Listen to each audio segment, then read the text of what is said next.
전능하사 천지를 만드신 하나님 아버지를 내가 믿사오며 그 외아들 우리 주 예수 그리스도를 믿사오니 이는 성령으로 인도하사 동정녀 마리아에게 나시고 본디오 빌라도에 의해 고난을 받으사 십자가에 못 박혀 죽으시고 장사한 지 사흘 만에 죽은 자 가운데서 다시 살아나시며 하늘에 오르사 전능하신 하나님 우편에 앉아 계시다가 죄로서 산자와 죽은 자를 심판하러 오시리라. 성령을 믿사오며 거룩한 공회와 성도가 서로 교통하는 것과 죄를 사하여 주시는 것과 몸이 다시 사는 것과 영원히 사는 것을 믿사옵나이다. 아멘.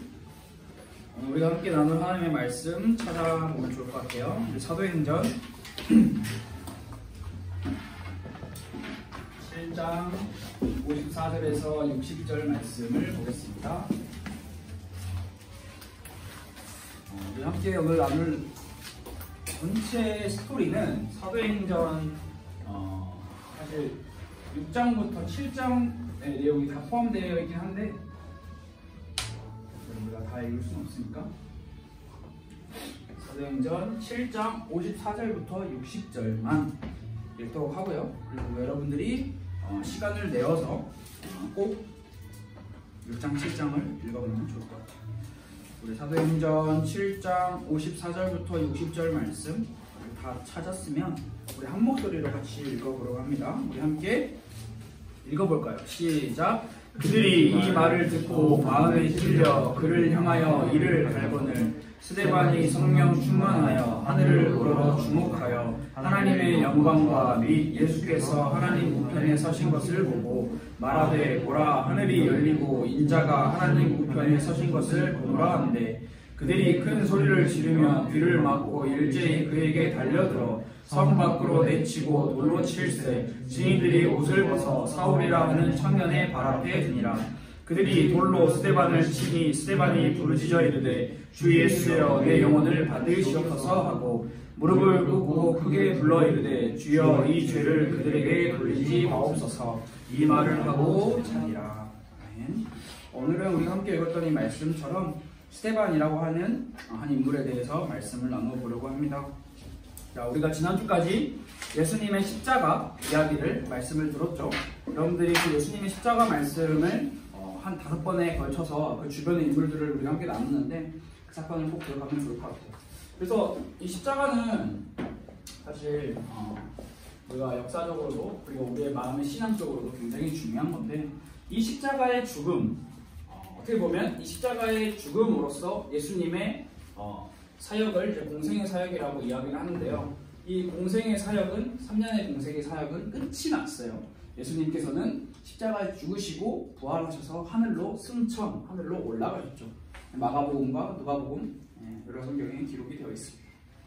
이 사건 이후에 이제 우리에게 중요한 게 이거예요. 우리가 하나님을 영접했다, 우리가 구원받았다라고 이야기 정말 많이 하잖아요. 우리가 그런 말을 정말 많이 하고 우리 입에 정말 많이 달고 살고 굉장히 중요하다라고 이야기를 해요. 중요하죠. 입에 달고 살 만큼 중요해요. 하나님을 만나고 영접하고 하나님을 내 주인으로 모시는 게 굉장히 아주 중요해요. 그러나 그 이후의 삶이 우리는 많이 좀 등한시되는 경우가 있잖아요. 그래서 우리는 십자가 사건 이후의 사건들, 그 사건들이 우리는 그것을 또 봐야 되는 게 있어요. 왜냐하면 예수님의 십자가 사건이 기독교 신앙의 기독교 역사의 끝이었다면 마태복음, 마가복음, 누가복음, 요한복음에서 성경은 끝나야 돼요. 그러나 그 뒤로 신약성경은 계속해서 우리에게 뭘 알려주고 있냐면 이 십자가, 예수님의 십자가를 만난 수많은 사도들과 제자들, 이방인들, 수많은 사람들이 하나님의 이 십자가의 복음을 받고 돌아왔다. 그리고 그것을 전파했다라는 것을 기록하고 있어요. 마찬가지죠. 우리가 예수님을 믿고 난 후에 우리의 삶이 굉장히 중요하죠. 그래서 십자가 사건 이후에 여러 가지 사건들이 있었어요. 무슨 사건들이 있었냐? 먼저 사도행전으로 넘어가면 이제 예수님을 배반한 가롯 유다 대신에 제비 뽑기로 다른 제자를 뽑았죠. 그 제자가 마띠아라는 이 제자를 새로 선출하는 사건이 사도행전 1장에 있었고요. 그리고 사도행전 2장에 보면은 오순절날 성령의 강림을 받는 사건도 있었어요. 그리고 사도행전의 아주 유명한 사건 중에 하나가 베드로와 요한이 안진뱅이를 일으키는 기적의 사건도 있었고요.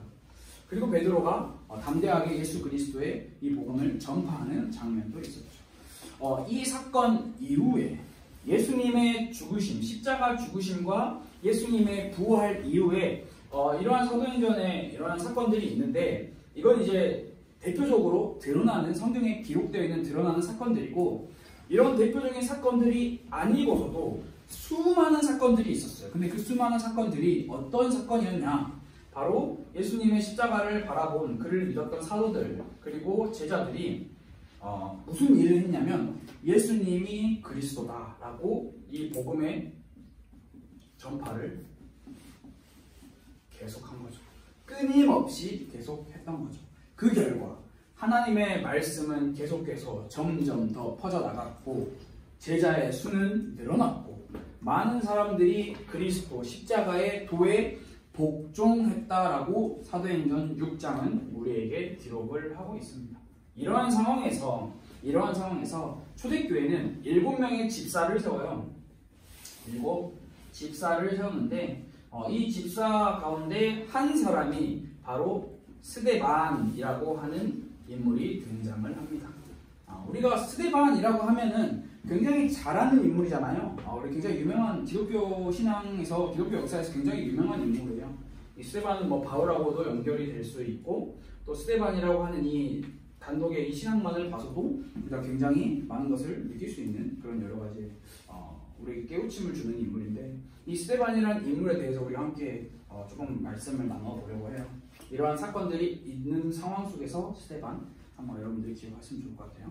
스데반은 어떤 사람이었냐? 성경에 사도행전 6장 그리고 7장에 등장하는 인물이에요. 다른 곳에는 나오지 않습니다. 사도행전 6장 7장에 기록된 인물이에요. 다시 말하면 여기서 그의 인생이 끝이 났다는 거죠. 그러나 성경이 몇 가지 스데반에 대해서 우리에게 표현하고 있는 바가 있는데, 그 표현이 보통 사도행전 6장에 다 나와 있어요. 사도행전 6장. 오늘 우리가 읽지 않았지만 스데반에 대해서 성경은 이렇게 표현을 하고 있어요. 믿음, 그리고 성령, 그리고 은혜, 권능이 충만한 사람이다. 그러니까 스데반이라고 하는 사람을 설명할 때 보통 인물 설명할 때 누구의 아들이며 어디 출신이며 이런 걸 보통 이야기하잖아요. 스데반은 그런 게 없어요.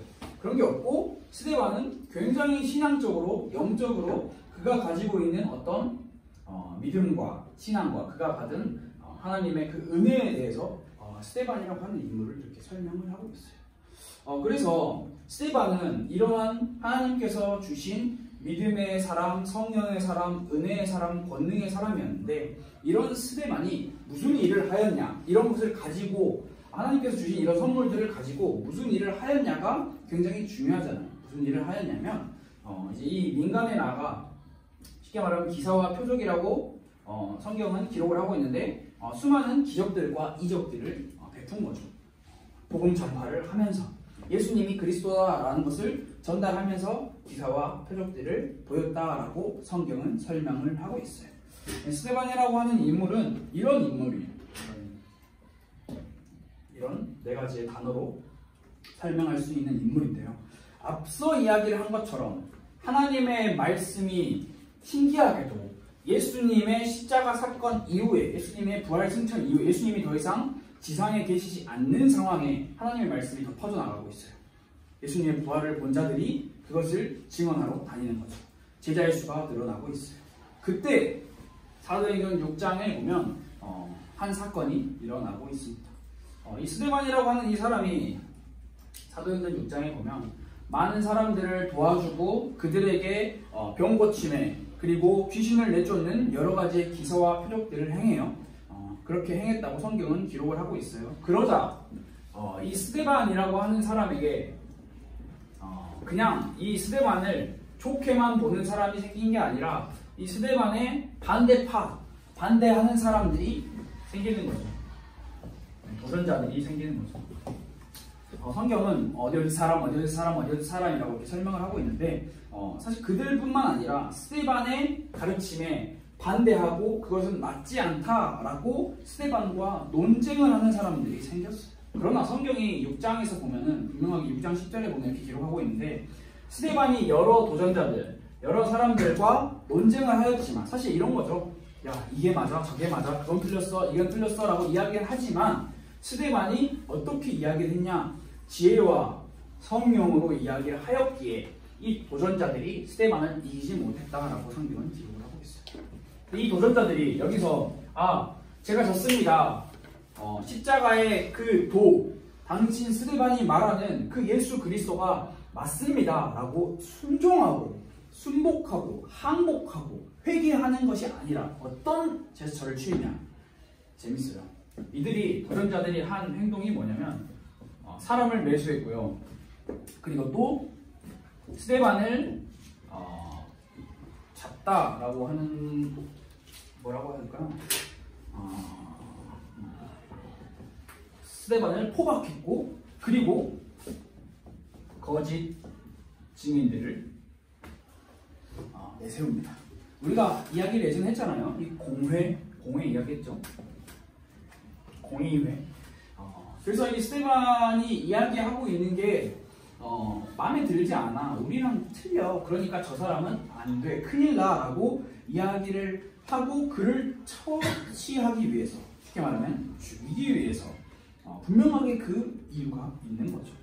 그래서 사람을 매수하고 그를 포박하여 공회로 끌고 가고 그 공회에는 여러분 기억하죠? 공회에서는 사람을 재판하거나 심판할 때 반드시 증인이 필요하다라고 이야기를 했었는데 예수님은 증인 없이 다이렉트로 사형을 맞으셨죠. 완전 불법적인 판결이죠. 그러나 여기서는 이 사람들이 증인을 내세워요. 그러나 어떤 증인이냐? 거짓 증인. 이미 짜고 친 거죠. 이미 저 사람은 이렇게 말해라. 증인석에 나가서 이렇게 말해라 라고 이야기한 그 거짓 증인을 내세운 거죠. 그래서 뭐라고 이야기를 하냐?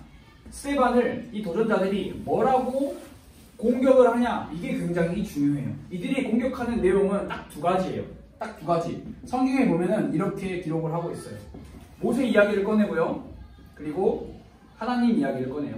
다시 말하면 스데반이 모세와 하나님을 모욕했다라고 이야기를 하는 거예요. 이것은 굉장히 신성모독적인, 큰 이스라엘에서는, 유대 사회에서는 죽어마땅한 죄예요. 죽어마땅한 죄. 오늘날은 하나님 욕해도, 모세 욕해도 죽어마땅한 죄가 아니잖아요. 그러나 이 당시에는 이런 엄청난 범죄 행위, 거의 반인륜적인 행위와 가까웠기 때문에 스데반은 그렇게 이야기를 하지 않았음에도 불구하고 이들이 스데반을 매수하고 포박하여 거짓 증인을 내세워 이야기하는 게 모세와 하나님에 대해서 그가 저주한다라고 거짓 증인들을 내세운 거죠. 그러면서 이제 여기에 추가돼서 이야기를 하는 것들이 성전에 대해서, 율법에 대해서 욕한다라는 거죠. 왜 이렇게 이야기를 했을까? 이 도전자들이 왜 스데반을 이렇게 못 잡아먹어서 안달이었을까? 여러분 잘 생각해 보세요. 스데반 사건 이전에 한 사람이 죽었어요. 그 사람이 누구죠? 예수님이에요. 예수님이 죽었어요. 자신들이 죽인 나사렛 예수의 가르침과 똑같아. 스데반이 이야기하는 게. 스데반이 뭐라고 이야기했냐면 니네가 그렇게 좋아하는 성전 사흘 만에 무너질 거야. 그리고 다시 세워질 거야. 너네가 그렇게 좋아하는 율법, 그 율법 폐하여질 거야. 그 율법을 완성하실 분이 오실 거야. 예수님이 유대인들에게 콕콕콕 집어서 하시는 말씀과 스데반이 그들에게 전하는 이야기가 똑같았어요. 그래서 어떻게 보면 유대인들은 소름 끼쳤겠죠. 우리가 죽인 예수가 다시 부활하여 나타나서 우리의 잘못이라고 인정을 했을까요? 그건 모르겠지만 다시 그거를 이야기하는구나. 저 사람이 스스로 메시아가 하나님의 아들 예수라고 했던 그 죽은 자의 가르침대로 다시 우리에게 이야기를 한다. 저자 또한 반드시 죽여야겠다라고 얘기를 합니다. 그래서 스데반이 이 공회 앞에 서게 되는 장면이 사도행전 7장에 기록이 되어 있습니다. 여러분 사도행전 7장이 길어요. 1절부터 60절까지 있어요. 사도행전에서 가장 긴 설교문이에요. 그러나 여러분들이 시간을 내어서 읽어보면 좋아요. 왜냐하면 그렇게 어려운 내용이 아니에요. 전문을 다 읽어보면 굉장히 익숙한 내용들이 많이 나와요. 그래서 오늘은 우리가 그 사도행전에 나타난 스데반의 설교를 통하여 그들이 스데반이 우리에게 주고자 하는 말씀이 무엇이었는지 그것을 좀 집중해서 살펴보려고 하는데, 자, 스데반의 설교를 보면 사도행전 7장을 읽어본 친구들은 알겠지만 몇몇 인물들이 등장을 해요. 누가 등장을 하냐? 아브라함, 그리고 아브라함의 자손이던 이삭, 야곱, 요셉이 등장을 하고요. 그리고 모세, 그리고 모세의 뒤를 이어 다윗과 솔로몬이 등장을 해요. 다 쓰진 않고 이렇게만 쓸게요. 주 인물이 아브라함과 모세였기 때문에 이렇게 쓸게요. 스데반이 아브라함, 이삭, 야곱, 요셉, 모세, 여호수아, 다윗, 솔로몬을 통해서 이 공의의 앞에서 그들에게 하는 이야기가 무엇인가? 긴 이야기, 1절부터 60절까지 들어가 있는 이 긴 이야기 중에 스데반이 그들에게 하고 있는 이야기는 딱 하나로 요약하자면 하나님이에요. 하나님에 대해서 이야기를 하고 있어요. 그는 하나님에 대한 신앙을 이야기하고 있고, 이 하나님께서 주신 성전, 하나님께서 주신 율법에 대해서 이야기를 하고 있는 거죠. 우리가 이 성전과 율법에 대해서 이야기를 하기 전에 유대인들이 가지고 있는 기본적인 사상을 우리가 좀 알아볼 필요가 있어요. 유대인들이 사상, 어떻게 보면은 그들의 신앙이라고도 표현을 할 수 있는 부분이 있는데, 세 가지가 있어요. 유대인들의 절대 불변하는 사상, 신앙, 딱 세 가지가 있는데, 첫 번째가 뭐냐? 나는 선민이다. 유대인은 선민이다. 선민이 뭐냐? 선택받은 민족이라는 거예요. 그래서 선민인 유대인들에게는 우월 개념이 있었어요. 다른 말로 하면 유대인이 아니야? 사람도 아니야. 약간 이런 거. 유대인이 아니야? 이방인이야? 다른 나라에서 왔어? 너네는 구원 못 받아. 이런 게 있었어요. 그런데 이 자신들이 선택받은 민족이고 자신들이 우월 개념을 가지고 있는데, 이게 어떻게 작용을 했냐면, 하나님의 선택을 받은 백성이라는 게 자신들은 그게 당연하다고 생각을 하는 거예요. 어떻게 보면 이 우월 개념이 자신들은 자격을 다 갖추고 있는 사람이다라고 생각을 한 거죠. 그래서 선택받은 거야. 우리 민족 외에 다른 민족은 필요 없어 라고 생각을 한 거예요. 그러면서 그 근거를 하나님께서 아브라함을 선택하신 거에 근거를 두거든요. 그러나 여러분, 창세기 읽어봤죠? 아브라함 이야기 다 알죠? 아브라함이 하나님께 어떻게 선택을 받았는지 다 알죠? 아브라함이 모든 상황과 환경을 다 자격 조건을 갖춰서 하나님께 선택받은 게 아니라 그냥 하나님의 전적인 은혜로 아브라함이 선택받았다는 것을 우리는 알고 있죠. 그러나 그들은 그렇게 생각하지 않았어요.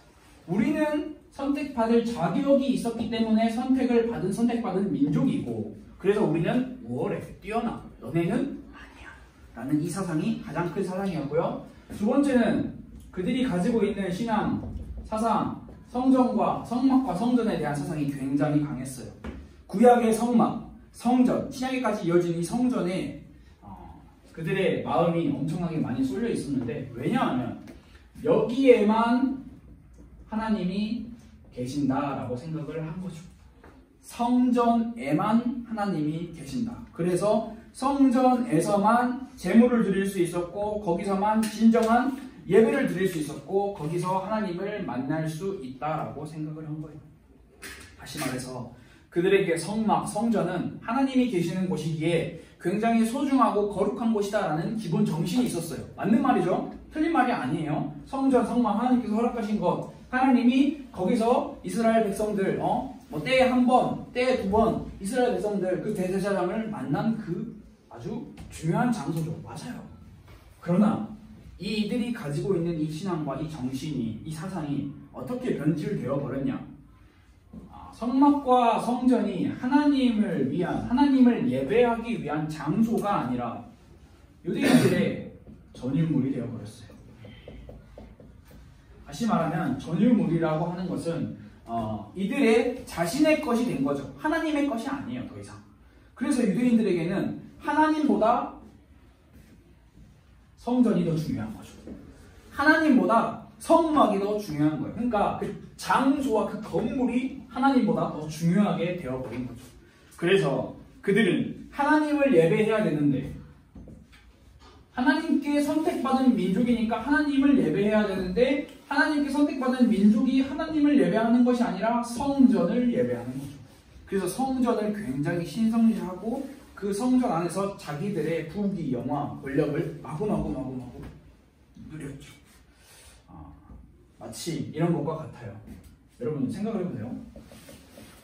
하나님, 성전은 우리가 분명히 알아야 할 게, 하나님이 성전을 지어도 된다라고 허락을 하신 거예요. 허락을 하신 거예요. 그러나 유대인들의 사상에 있어서 이 성전이 하나님을 가둬버리는 거죠. 그러니까 성전 안에만 하나님이 있어. 근데 그 성전은 예루살렘 성전이야. 이렇게 돼버린 거예요. 그래서 예수님이 성전이 사흘 만에 무너질 것이다 라고 이야기하셨잖아요. 유대인들을 뒷박침, 말도 안 되는 소리. 성전이 무너져? 미친 사람 아니야? 이렇게 나오는 거죠. 이해가 되죠? 이들은 하나님을 바라본 게 아니라 성전만을 바라본 거죠. 건물만을 바라본 거죠. 예루살렘 성전만, 거기에만 계시는 하나님. 다른 데에 하나님은 안 계세요. 그러나 완전 오류죠. 완전 오류죠. 하나님은 어디에 갇혀 계실 수 있는 분이 아니죠. 그것을 좀 어려운 용어로 표현을 하면 이제 무소부재하시다라고 이야기를 하거든요. 존재하지 않는 곳이 없으시다. 이렇게 이야기를 할 수 있어요. 세 번째, 그들에게 굉장히 중요한 건 율법이었습니다. 규례. 율법하면 누가 생각나요? 모세가 생각나죠. 이들에게 모세, 아브라함, 굉장한 자신들의 위대한 우리의 조상. 약간 뭐 우리나라 사람으로 하면은 여러분 우리나라의 위대한 조상들이 누가 있을까요? 누가 아브라함과 모세와 사실 비견할 만큼의 사람은 없겠지만 뭐 글쎄요, 할 말이 없네요. 우리나라 역사에 누가 아브라함과 모세와 같은 역할을 할까? 아무튼 굉장히 위대한 인물, 절대 변할 수 없는 인물. 근데 그 율법이 유대인들에게는 하나님을 잘 섬기고 하나님이 자신을 섬기기 위해 너희의 삶을 점검하라 라고 주신 그 율법이 자신들에게 있어서는 절대 불변, 그 누구도 건드릴 수 없는 절대 불변이 되어버린 거예요. 그래서 이 율법 또한 하나님이 주신 건데 하나님보다 율법이 더 커진 거예요. 하나님보다 커야 되는데 율법 안에 하나님이 갇혀 있는 거예요. 가둬버린 거예요, 그들은.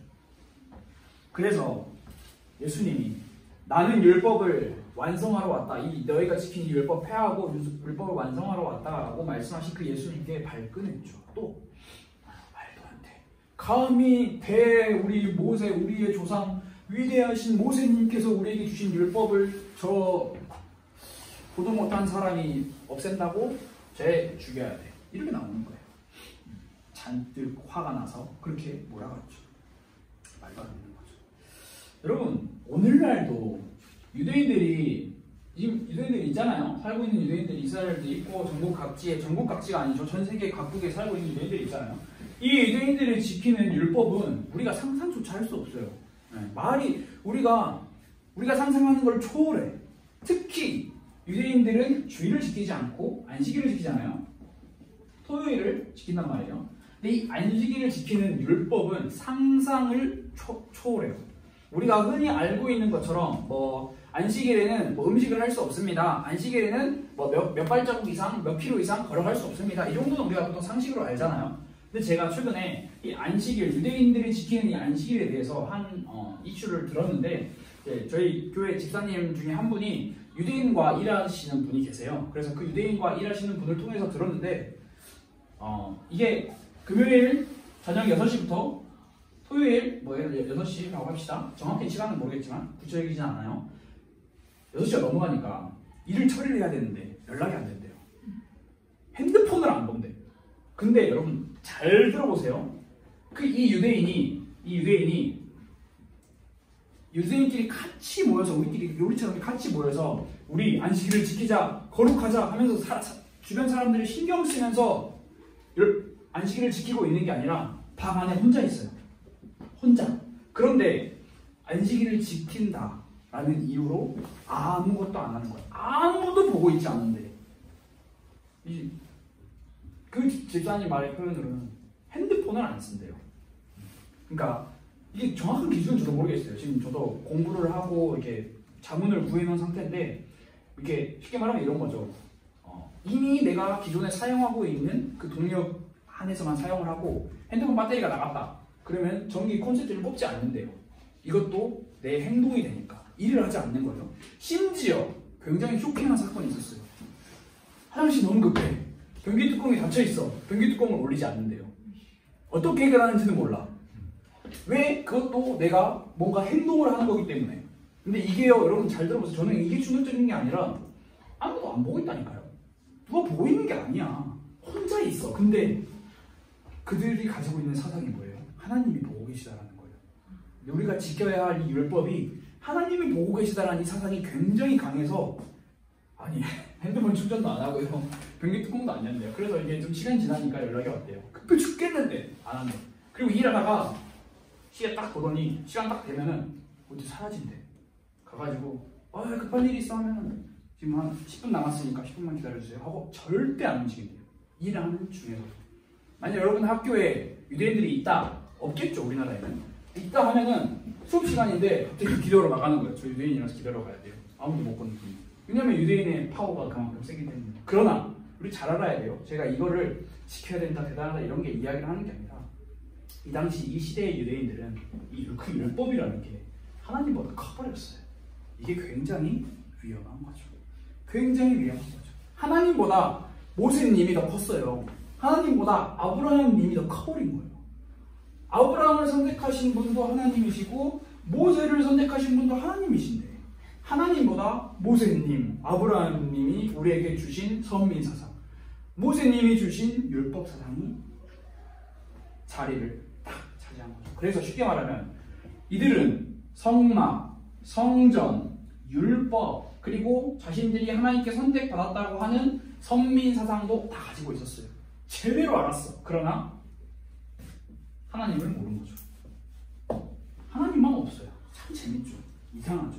하나님의 마음과 뜻은 알지 못한 거예요. 그 결과 십자가 사건을 그들이 직접 자시를 했죠. 이러한 유대인들의 잘못된 사상을 가지고 있는 이러한 유대인들에게 스데반 집사님께서 설교를 하시는 거예요. 뭐라고 설교를 하시냐? 너희는 하나님을 성전에 가둬두고 있다. 하나님은 그렇게 갇혀 계시는 분이 아니다. 아브라함을 선택하신 하나님을 봐라. 너희는 율법을 하나님을 율법 속에 가둬두고 있다. 그 율법, 모세를 선택하신 하나님을 봐라. 그 율법은 하나님께서 우리에게 왜 주신 거냐? 어떻게 주신 거냐? 그 율법이 메시아가 우리에게 올 것을 예언했는데, 너네는 그 율법을 잘 지킨다고 하면서 그 메시아를 죽이지 않았냐? 라고 이야기를 하신 거예요. 성전을 완성하실 분 예수님이고 율법을 완성하실 분 예수님, 그분이 이 땅에 오셨는데 너네는 율법을 무시하고 그들을 죽이지 않았냐? 너희의 목이 곧고 너희의 마음과 귀가 닫혀 있구나 라고 사도행전 7장 1절부터 60절까지의 말씀에서 계속 설교를 한 거죠. 이 이야기를 들은 그 공회에 앉아있는 유대인들의 반응 어땠을까요? 오늘 읽었죠? 54절에 뭐라고 써 있어요? 그들이 마음에 찔려, 오케이? 마음이 찔렸어. 양심적으로는 이해했나봐. 그러나 그들의 나타난 행동, 이를 갈거늘. 여러분, 이를 간다라는 표현 어떻게 느껴져요? 기분 좋을 때 이 갈아요? 아니죠. 분노와 웅성웅성되는 야유와 욕설이 마구마구 쏟아져 나왔던 거죠. 저 입을 당장 틀어막지 않으면 큰일 나겠다라는 이 상태인 거죠. 그러자 스데반이 거기서 딱 한마디를 더해요. 하늘을 바라보고 하나님의 영광과 인자 예수 그리스도가 저기 계시구나 라고 한마디를 딱 하는 그 순간 성경이 기록을 하고 있죠. 57절, 그들이 큰 소리를 지르며 귀를 막고 일제히 그에게 달려들어. 여러분 상상해보세요. 본당에서 목사님이 강대상에서 설교를 하고 계세요. 그런데 목사님이 무슨 말을 했어. 근데 그게 갑자기 앉아서 설교를 듣던 사람들이 막 뛰어나가는 거예요. 귀 막으면서 소리 지르면서 야 그만해 이러면서 그 상황이에요. 딱 그 상황. 근데 그런 상황이에요. 왜 귀를 막았냐라고 기록을 찾아보니까 스데반이 하나님을 욕하고 있다. 나는 그 소리를 들을 수 없다. 이거예요. 내 귀조차 더럽히고 싶지 않다. 이거예요. 그래서 귀를 막고 어떻게 달려가는지 모르게 귀를 막고 달려갔대요. 상상이 안 가는데. 그리고 그를 어떻게 해요? 성 밖으로 끌어내어 돌로 쳐 죽이죠. 스데반은 자신의 누명을 쓰고 공회에 끌려갔음에도 불구하고 그가 분명하게 인식하고 있는 사건이 있었어요. 사실이 있었어요. 그게 바로 하나님이었어요.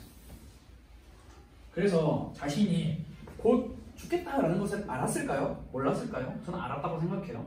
위기라는 걸 알았다고 생각해요. 그럼에도 불구하고 그는 살려주세요. 제가 다시는 이런 이야기 안 하겠습니다. 한 번만 용서해주세요 라고 한 게 아니라 하늘을 바라보면서 하나님의 영광 그리고 거기 우편에 앉아 계신 예수 그리스도 인자를 바라봤다라고 이야기하세요.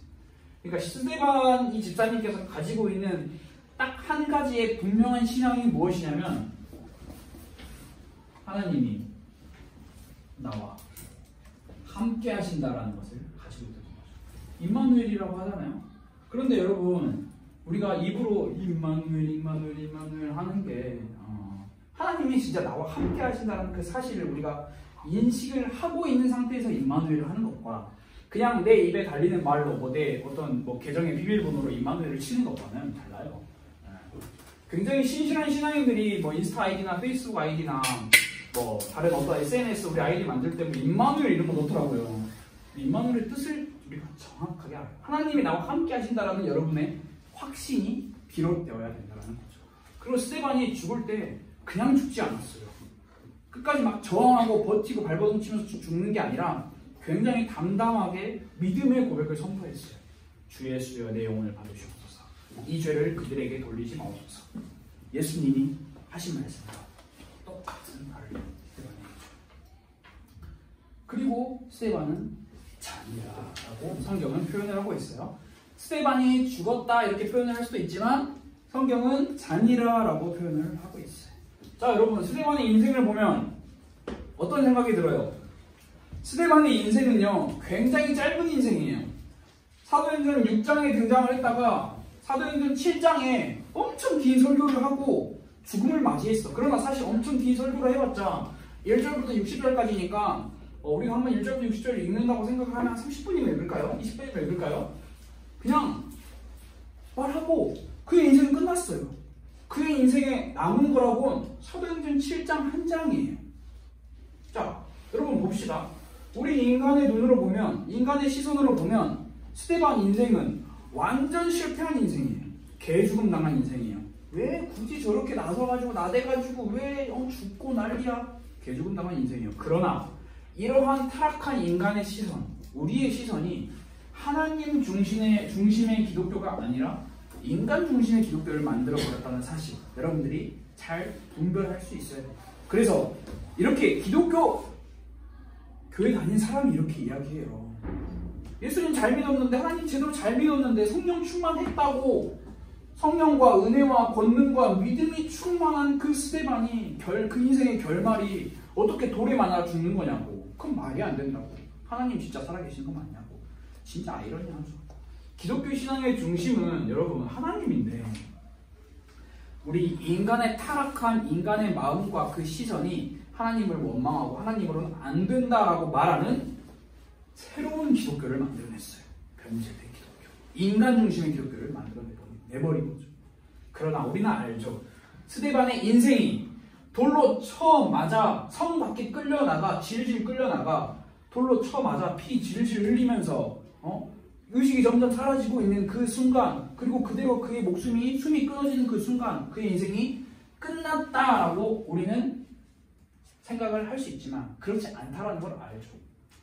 스데반을 통해서 사도행전 8장부터 또 새로운 복음 전파의 길이 열리죠. 사도 바울을 통해서. 우리는 결코 그것을 무시할 수는 없는 것 같아요. 그래서 우리가 마지막으로 말씀을 딱 정리하려고 하는데요.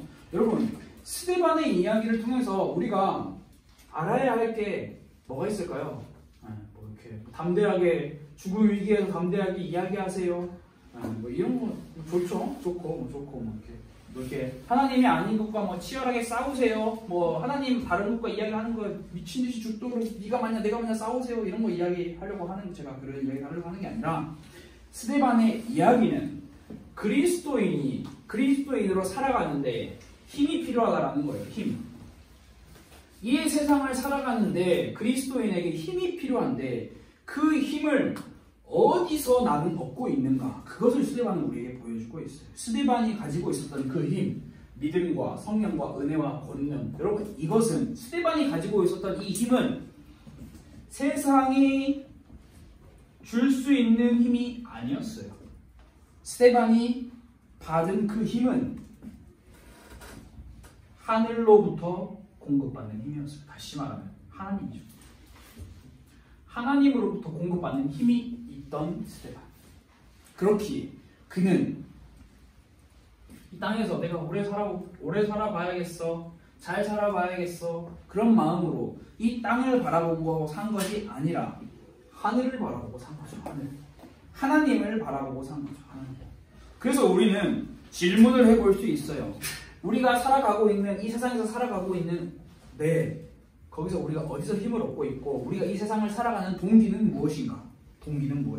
성공, 부귀영화, 명예, 대박, 기적, 이적, 양심선언 좋은 거예요. 중요한 거예요. 그게 이상하다라는 게 아니라 이것들이 때때로 우리의 삶에는 필요할 수 있어요. 그러나 여러분 약간 말장난인데 잘 생각을 해야 될 게 뭐냐면 우리는 상황과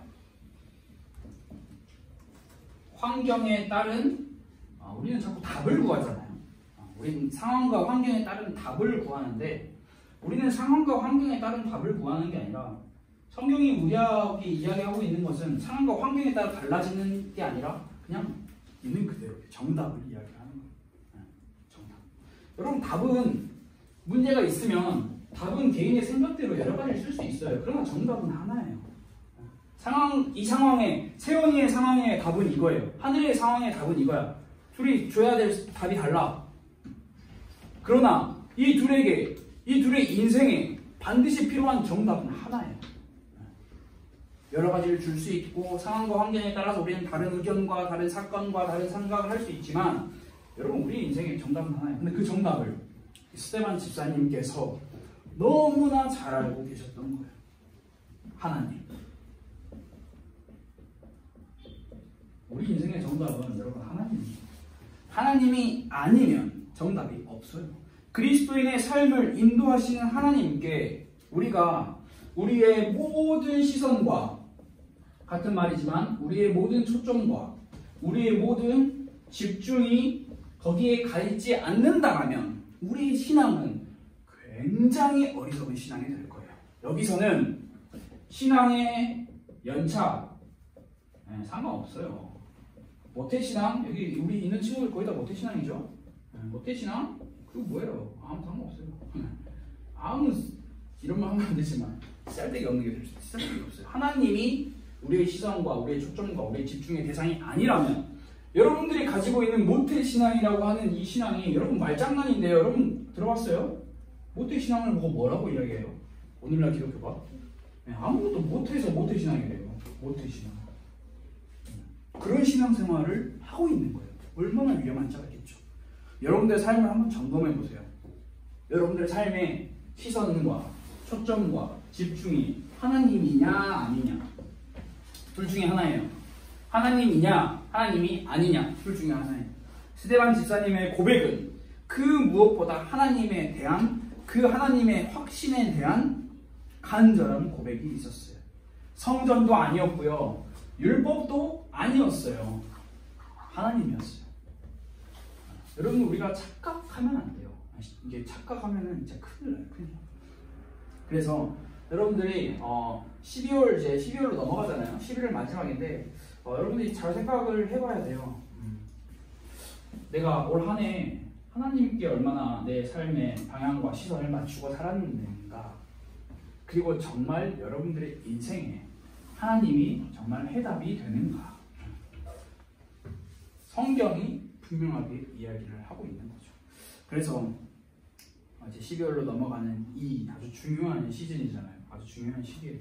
지금이 뭐 이게 뭐 이렇게 많은 이단 사이비를 포함한 많은 교회들이 이제 지금 많은 또 활동을 다시 시작하고 있는 시기예요. 이제 연말이니까. 근데 여러분들이 뭐 그런 것과 상관없이 여러분들의 신앙을 한 해를 돌아보며 나의 신앙이 얼마나 성숙해졌는지, 나의 신앙이 얼마나 성장했는지 잘 고민을 해봐야 하는 거예요. 그런 고민이 여러분들에게 꼭 있었으면 좋을 것 같아요. 그래서 우리의 해답은 다른 게 아니라 하나님이다라고 하는 이 딱 단 한 가지의 정답, 우리가 이것을 꼭 기억하면 좋을 것 같아요. 그래서 내년에도 아직 내년이 되려면 뭐 한 달이 남았지만 여러분들이 앞으로 계속 우리의 삶에서 이런 신앙생활이 우리 안에 계속 나타났으면 참 좋을 것 같아요. 그래서 사도행전 7장, 6장은 짧아요. 되게 6장 되게 짧고 7장은 조금 길어요. 6장, 7장 여러분들이 시간 내서 한번 읽어보세요. 스데반 집사님의 인생을 딱 2장에서 요약을 할 수 있어요. 여러분이 한번 꼭 읽어보면 좋을 것 같아요. 우리 시간 함께 기도합시다. 하나님 감사합니다. 스데반 집사님의 그 신앙과 그 믿음, 하나님을 향한 그 신앙, 하나님 밖에 없다라고 하는 그 믿음이 우리 안에도 회복되기를 원합니다. 우리가 주변에 너무나 많은 좋아 보이는 것들, 전통과 관습에 얽매여 있는 것들로 인하여 하나님을 놓치고 살아가는 경우가 정말 많은데, 우리가 정말 하나님께 집중하고 우리의 모든 시선과 우리의 초점이 하나님께 맞춰질 수 있는 그런 신앙이 회복되기를 원합니다. 여기 모인 우리 가스펠교회 청소년부 친구들과 우리 교사 선생님들, 그리고 이 자리에 함께하지 못한 우리의 친구들 또한 우리의 신앙이, 우리의 마음이 하나님을 향한 신앙이 회복될 수 있도록 하나님 우리를 도와주세요. 그래야 우리가 하나님을 바라보고 그 하나님과 가까이 하는 그 친밀한 교제가 회복될 수 있도록 주님 인도하여 주세요. 살아계신 예수 그리스도의 이름으로 기도하였습니다. 아멘. 우리 함께 주기도문으로 우리 예배를 마치도록 하겠습니다. 하늘에 계신 우리 아버지여, 이름이 거룩히 여김을 받으시오며 나라가 임하시오며 뜻이 하늘에서 이루어진 것 같이 땅에서도 이루어지이다. 오늘 우리에게 일용할 양식을 주시옵고 우리가 우리에게 죄 지은 자를 사하여 준 것 같이 우리 죄를 사하여 주시옵고 우리를 시험에 들게 하지 마시옵고 다만 악에서 구하시옵소서. 나라와 권세와 영광이 아버지께 영원히 있사옵나이다. 아멘.